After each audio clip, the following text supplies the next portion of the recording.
in the picture. We're live. No, I just. Hi, everybody. Hello. We're here. Come on in. The comments are on. We're just starting. It's just now 12 o'clock. So take your time. Let me just check over here on LinkedIn. Hi, Paulette. How are you? I'm fine, thank you. Good to be here. Are you excited about today? Oh, the mysteries that we're going to unravel today. It's going to be phenomenal. Well, it depends how generous you are with your comments, you see. Us 𝐈𝐴radians are keeping note. Well, I will We're keeping note. Okay. I'm ready to roll. This is wonderful. Hey, well, all right, so we're live on LinkedIn and we're just on my eyes. Okay, and we're waiting for people to come on in. So when you come in, this is 30 minutes where Paulette's going to be asking me questions to solve the mystery of eRada. And of course, this is being recorded. I'm Leslie Flowers. This is my friend Paulette Hallam. Let me move her into the proper seat. Oh. There we go. You are the interviewer after all. So let us know you're here. Of course, yes. I'm ready to roll. Well, my name is Paulette Hallam. Leslie Flowers has very kindly given us the opportunity to delve into that brain of hers and understand her mind a little bit, because she's written this amazing book, which is, I've got it over here, and it's called eRada. I will get it. It's fine. It's just out of my reach right this second. But the book itself is my husband's coming rushing in to give me the book. So here we are. This is this beautiful stage book. manager. The stage manager. He's a wonderful stage manager. So this is the wonderful book that I can't show you too much of it because I've drawn all over it. But anyway, because I wanted to ask questions that are going to delve. So when you've read the story, you really do understand that there's parts of Leslie's teaching all the way through it, apart from the fact the whole thing has been imagined. But there's also parts that are leaving me a little bit asking and wanting questions. So here's a question for you. Number one. Okay. Was you an avid sci-fi book reader when you were younger? I was fairly avid. My favorite science fiction was Macroscope by Piers Anthony. But it's interesting that you asked me that question, Paulette, because my father was a science fiction enthusiast, and he had a huge collection of the small paperback sci-fi books. Now, I didn't read them. I've read 𝐷𝐴 of Mars, and I've read a number of science fictions, but I think that his love for them and how the collection grew and how I didn't understand it, but it was always around me. So that's just showing up now with this question. I liked science fiction, but I was more historical nonfiction I liked the most, right? But I did have a connection with it. Yeah. So I'm glad you asked. But it just shows you that connection. You don't know how much it influenced you. That's the thing. You never really know how much things influence you. That's right. So have you ever wondered what it might be like to time travel? Yes. Well, I've actually done it. I've done astral travel. Yeah. Well, and it's everybody's perspective about what is time travel. Is it what we see on television, like with Quantum Leap, where there actually is this huge physical leap where you change identities, or is it more likely something else? Well, it's the something else. That time travel is available right now through jumping from 3-dimensional, which is where we are now, into 4-dimensional, where time disappears, and then 5th dimension, and it's all done with your mind. But the first time that my cousin taught my husband and I, when I was first married, about astral traveling. Let me say hello to these two gents. Hi, Gary. So good to see you. Michael, so good to see you too. Thank you for being here. So when I first got married to my husband that I was married to for a number of years, I was 27, and we went to visit my cousin in Massachusetts, and he introduced us to time travel. Now, remember, we had come from San Francisco in the 60s. So none of this stuff was scary, right? But we just never had done it. Well, so he took us through a meditation and a time travel, and it scared me. I was frightened. Maybe the way he did it. So I kind of stayed away from it. But when I began to write the outline right around 2000 of the possibility of eRada, I actually did that astral traveling. I did actually move into the fifth dimension, actually was there, saw it all in 3D, right? I mean, in perspective, rotations, everything through imagination. I was able to see that.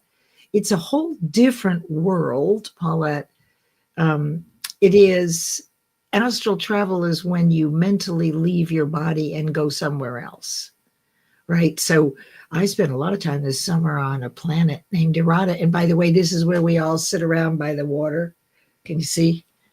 This is outside of the hotel. I love that. Yeah. So that's, have I done it? Yes. And I think it is the, secretly, it's why children are so alive with imagination and how they are so focused on the things they want, and they live in their imagination. When they want something, they don't imagine seeing themselves riding the new bike. There's quite something different. They are actually riding the bike with their friends in the future, and they automatically know how to do this. That is visualization. That is how you manifest. That, along with aggravating your parents and friends and family about this thing you want, right?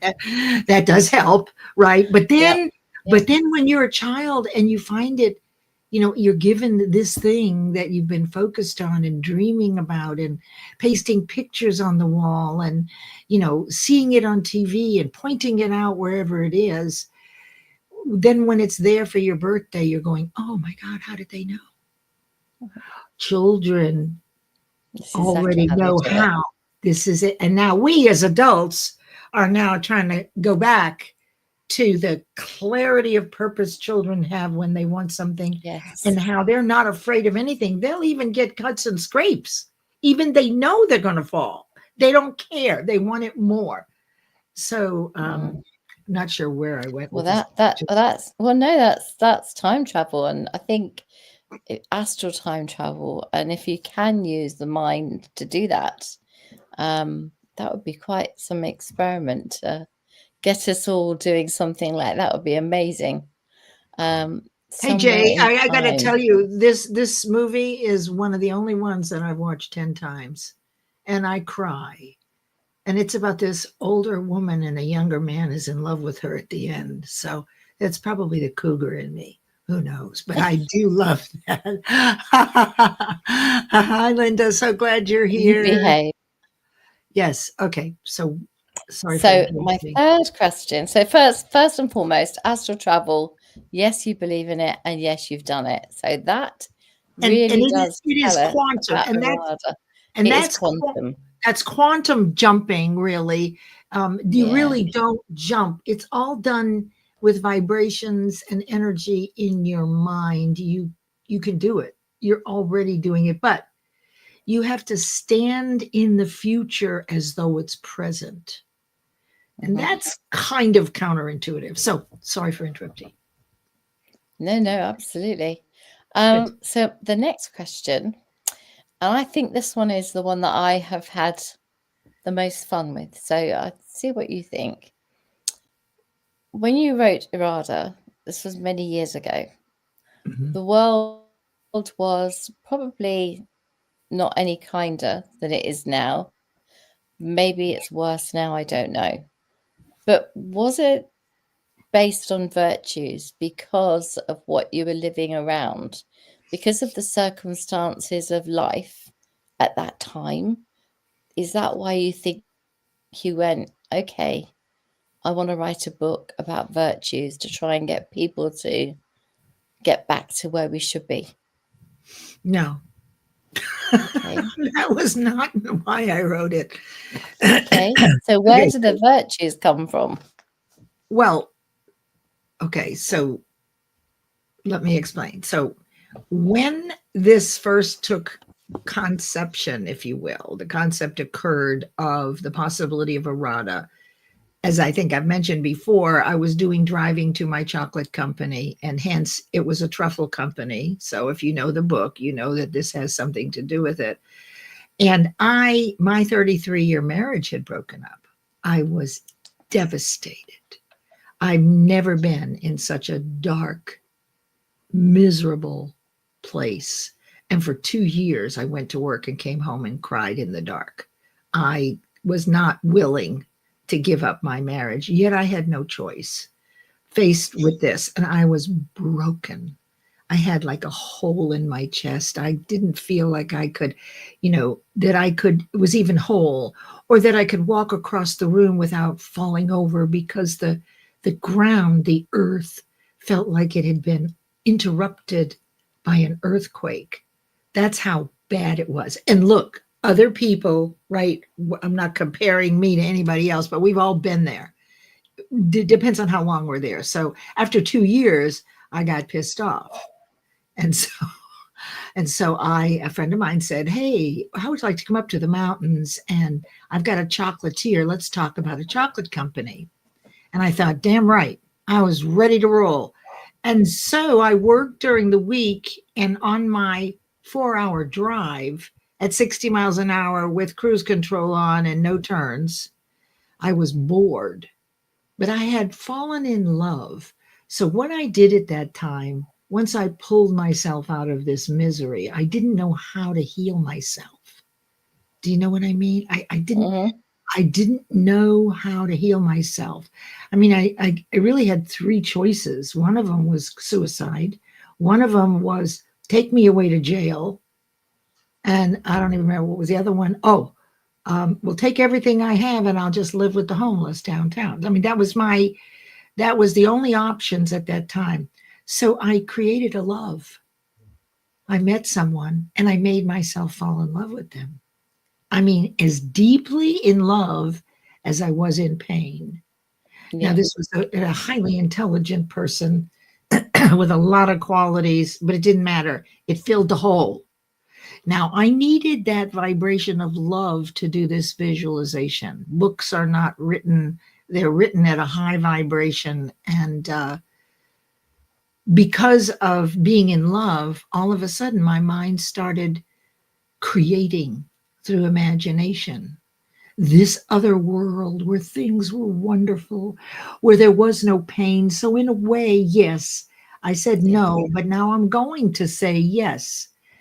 Because now that no one's ever asked me this before, Paulette, but now that you're asking me this, it was the exact opposite.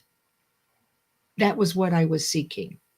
That is what was happening in my imagination. And the depth of the low, I've come to find out over the last 25 years, is matched by the epitome of its matching height. And so in that vibration, I spent 4 hours. I get into the chocolate company and I quickly sit down at the computer and write down, okay, didn't write the story. I wasn't ready to write the story, but I captured eRada, the ecology, the topography, what their services were, what the weather was like, how it got formed.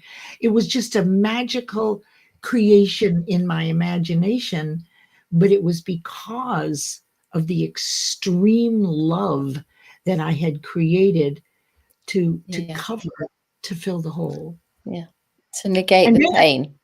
And then 25 years later, or 23 years later, I was actually a vibrational match to write this book because I had no idea what it was. It was an exercise for me, nothing more. I'm just grateful that I captured all the outline of how it all came to be, because it was kind of a game for me. But the actual writing of the book and putting it together also included virtues, and I did a deep study on virtues. So yes, and now the world seems more unhappy. Maybe not. Maybe it's a sliding scale, but it sure seems like that. So when it was time to write this book, it was very clear to me that that's where I wanted to escape to. And that's where I go. I go to eRada. And it's through my mind. Yes. And it's peaceful, and it has a high vibration.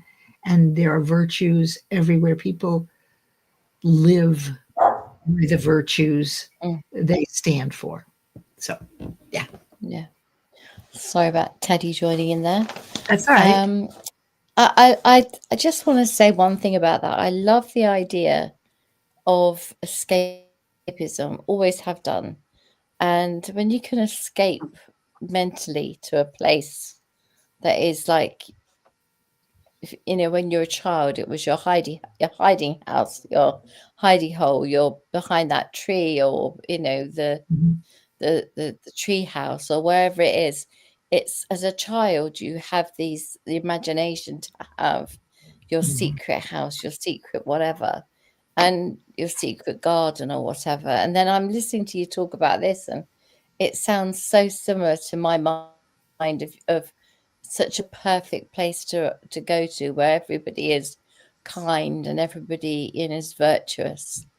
That's huge. That's huge. And yes, it's wonderful.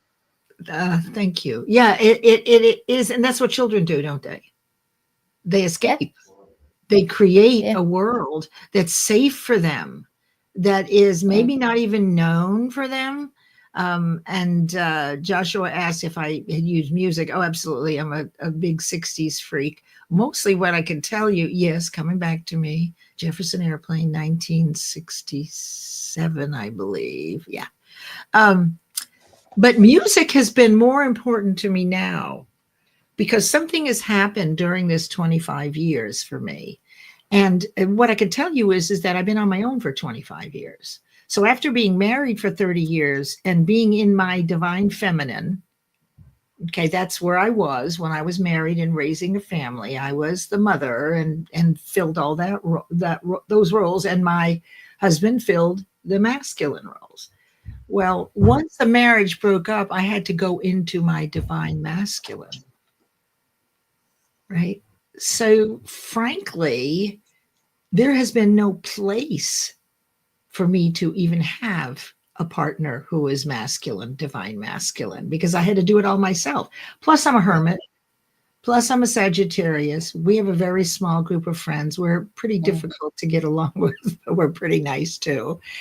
And so what's happened with this book, starting this summer with the launch of it, something's been happening to me,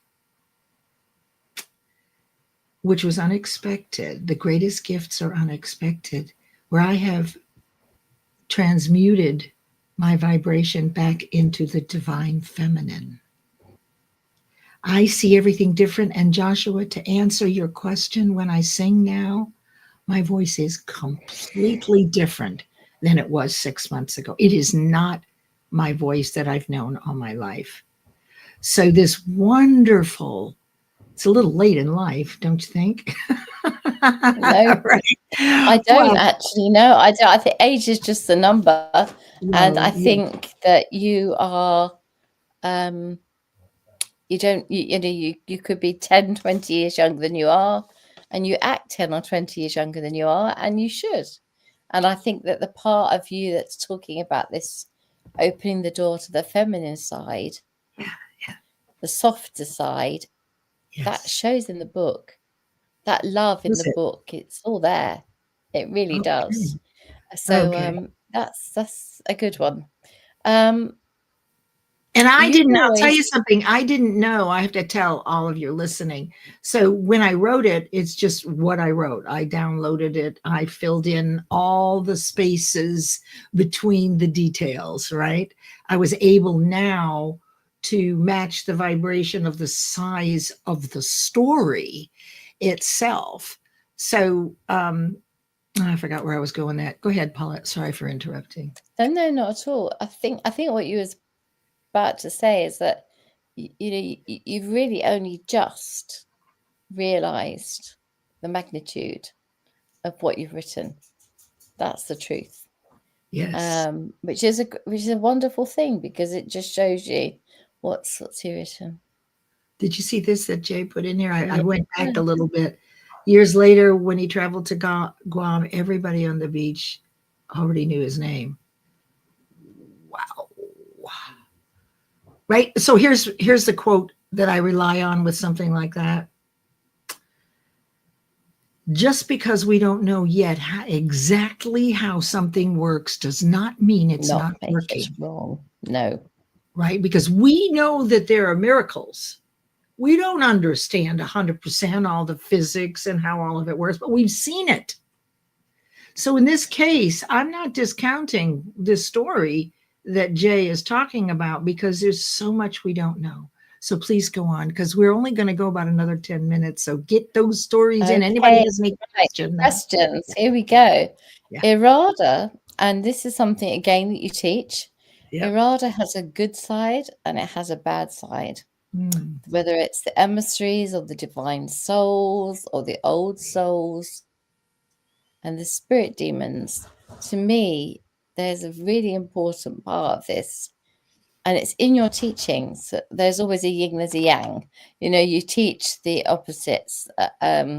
Polarity. I just would like you to go into that a little bit, because I think the fact that it's all in there as well, the balance is always required in life. And I think that was the message you tried to get across in the book. So could you just explain that a bit more? Sure. It's, this is the law of polarity. There's no up without a down. So there has to be some contention so that you can appreciate the virtues. So these people were brought to eRada as spiritual beings exemplifying very specific virtues, and then they're coupled together, and their children are offshoots of those two virtues. So it's really important that you have some sort of conflict so you can resolve it, so you can see the dark side and the light side. There's not a lot of that in the first book. There will be more in the second book, but there's just a flavor. You realize that the ecology on eRada is in trouble when it comes to the demon souls. What are they? Demon spirits, excuse me. I forget the names sometimes myself. Demon spirits, right. Yeah.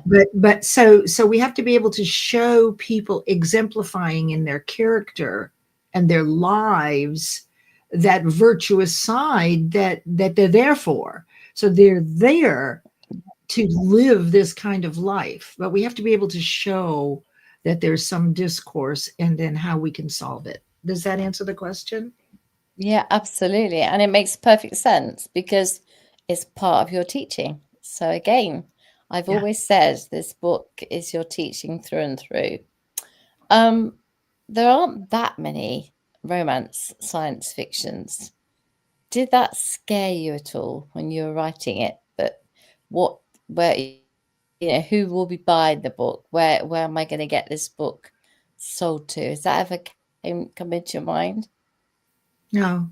I mean, I didn't realize that. Yes, I know that most science fictions are bang 'em up, men write them primarily. I could be wrong about that, but I don't remember in my own experience reading about a love story that was involved in science fiction, but I couldn't help it. I was falling in love again. So see, in order to write this, I had to begin to fall in love again. First, though, when I wrote it a couple of years ago and began to write the episodes, I was falling in love with myself again. Then this summer. Massive message to self there. That's fantastic. Yeah, so I had to fall in love with myself first and convince myself that this was the right time. And it was more intuition. It was more like a message. Hey, now's the time to write this book. And thank God I had written down and documented all the notes, because the notes were the framework, right? So I believe that we have big ideas and sometimes we're not ready to execute them. This is where God and the universe comes in with the universal laws. Yeah. That if you're not ready to do it, like I wasn't in 2002 and 2000, I couldn't have written this book. And I also had no idea the depth of the story, because remember, I was hurting and filling a hole with love that wasn't even real, right? So I was playing a game to survive, right? And to thrive again. And so remember that if you have a big idea, that you may not be ready when you think you are. And you want to be able to enjoy it. The universe and God wants us to be happy, healthy, and wealthy and enjoy every step of the way. And if I had written it anywhere along the way, I don't know that I could have, or I would have enjoyed it as much as I have this year. I've enjoyed every single step of it and been able to share it with people in my new divine feminine. Well, I love that. Absolutely love that. And I think that there are lots and lots of females who are interested. We have a program over here called Doctor Who. Doctor Who has probably equal 50-50 male and female. So it just proves that, you know, women do like science fiction, so they will buy the book.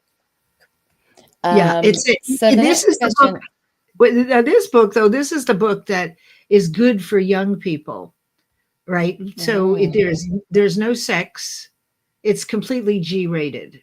So it's science fiction filled with virtues and values and love, but there's nothing untoward or, let's say, that lacks moral fiber. Okay. Excuse me for interrupting. Absolutely. Just on that note, there are, just so everyone is aware, we have 100 of these books now going into the cases of children going into care who are age 12 plus. And the charity were absolutely delighted. So thank you again for helping get that happen. And you know, they have the Jack and Mortar books for the younger ones. And I feel like these are the other children are just going to love this. So it's very different, very unusual for them. But I think they'll love it. What made you write the book with a narrator? I find very few books have a narrator. And I love the idea of it being a sort of Broadway play, because you can almost see how it could become that, because it is done by set almost. What do you think? Am I right? Am I wrong? Well, you know, I majored in drama and theater in college. So, and I've always liked the aside. I've always liked this objective person observing everything that's going on. And at the end of each episode, you know, it's the narrator saying, okay, well, you know, next up is this, and be watching for this. And, you know, I don't know exactly why I did it, other than it gave us another perspective, like another view through a prism of what was actually going on. So you not only have the main characters communicating and things going on there, but you have someone else kind of with the listener, with the reader saying, okay, right now, here's what we want. And I do this in my teaching. I will alert you in advance what to look for when you're studying, rather than, you know, have you figure it out.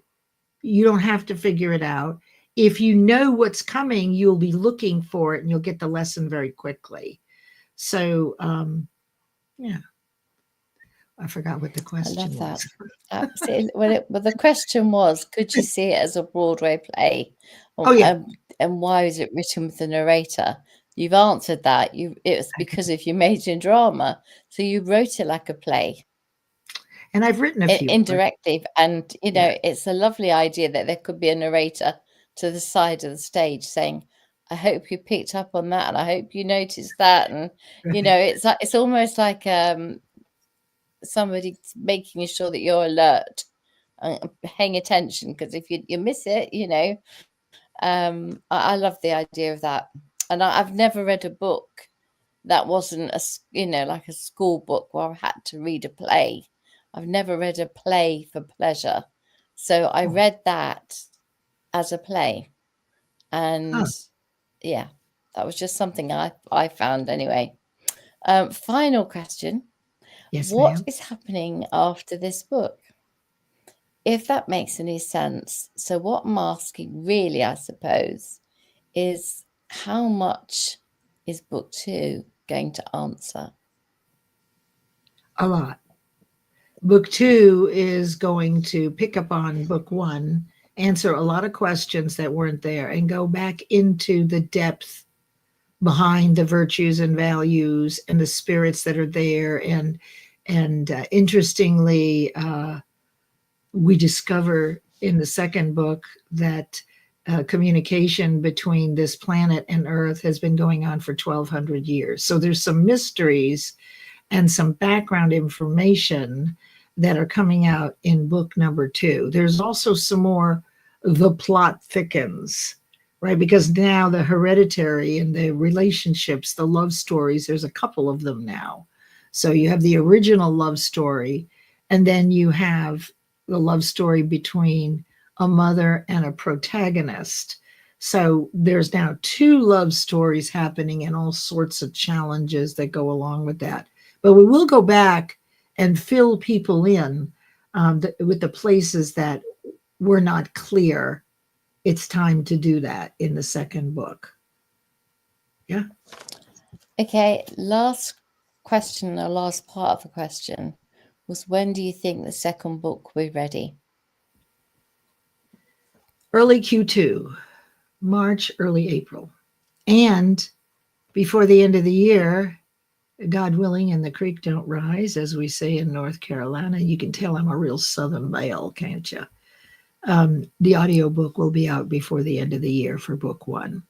So for those who prefer an audiobook, like to do the download, want to listen to it in the car rather than stopping and reading, you'll have the audiobook. And the other thing to remember is that the 7.5-minute book trailer that I attempt to play every so often has 25 Easter eggs or elements in that video, that trailer, that are in the book. So once you've read the book, you can look at that trailer and you will know, oh, there's that. There's the third son, right? There's this, there's that. Oh, I get it now. So it's almost like a game of hide and seek in a way. All the answers are in the book trailer that lead and point specifically to experiences in the book. Lots of fun. I love that. And do you think you do another one? What do you mean, after 2? After For book 2, do you think you would do another trailer to do the same idea? Yes. And I think I wanted to go 15 minutes this time. So this is very unusual because book trailers are very short. Movie trailers are long, but the dream and the intention is that this will be a movie because it's just what the world needs. So that is my intention. That is the visualization. There's no pressure. When I'm ready for it, the universe will bring it home. Well, on that note, I think we can bring it home. Is there any messages that we need to answer before we go? Let me look and see. Well, Jay, you said this when writing the book. I'm not sure. This looks like the question after something I said, but it's out of context. So if you can think of what that is in the next couple of minutes, or we won't worry about it. So I don't know. Let's see if We'll have to Jacob's back. wait till He next may. time. Yeah, we may have to do it. Is We he have one typing? more of these. We're going to do this next Wednesday, One and we'll have more. a special guest on eRada that'll be attending next Wednesday. You'll get to meet, and we'll answer some more questions. By that time, the audiobook will be recorded. Okay. And then it'll be going through whatever it goes through over the next couple of weeks to make it available to everyone. So it's a lot of excitement, There's a lot going on, So Yes. listen, guys, this is the end of the second one. We're doing this again next week, as Leslie says, with a special guest. And if you've got questions from the book, please send them to me, and I'll try and incorporate them in the questions I get to ask. But for now, it's goodbye from me. And goodbye from me. Goodbye from Nancy. And I'm going to do my best. You are from eRada. What'd you say? I said you've got to get back to me from eRada. Yes. Yes, I have to get back to eRada, but more than that, I have this. Oh, hold on a second. Let's see what. Just give us 1 minute, Paulette. Yes. Sci-fi has a basis in science, so it makes sense to have a negative and positive ecosystem in the book. Was it difficult to not be too human? Well, the book, if you look at the trailer, the book is I'm all the women characters. So, and the trailer is me at 17. So I was the caricature of the human, if you will, Jay. It's an interesting question and one that we could talk about for a long time. And it wasn't difficult.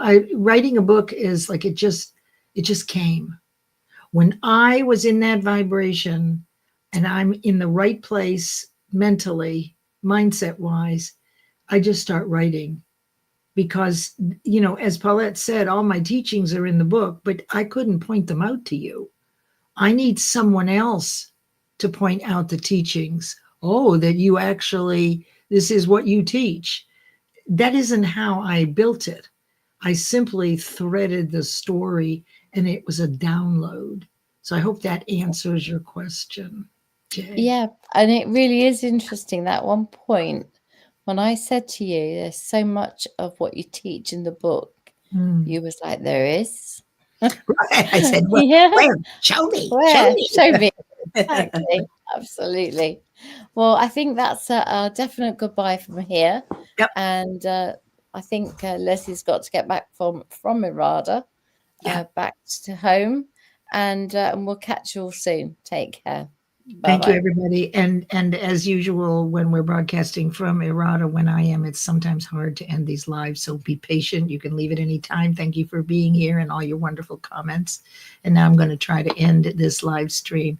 Broadcast interruptions are difficult in eRada. So I don't know how long this will take me. I'm working very hard to have this happen. Oh, and it's so frustrating. I wonder if the spirit demons have something to do with this. Let me see if I can get them out of here really quick. I wonder if it's the spirit demon. Oh, and you know what else, everybody?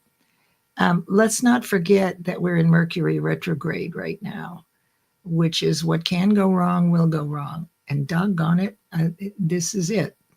I'm going to keep trying.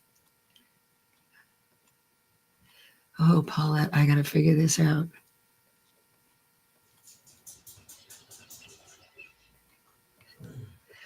Oh my goodness. Well, you know what we can do? We can just literally, I can disconnect. So I don't know what will happen to the live, but let's disconnect. And Paulette, you and I can speak afterwards separately. What do you think? Yes, okay. We'll just leave the studio, yeah? I'm going to try to do that and reboot the machine, which should cut off the connection.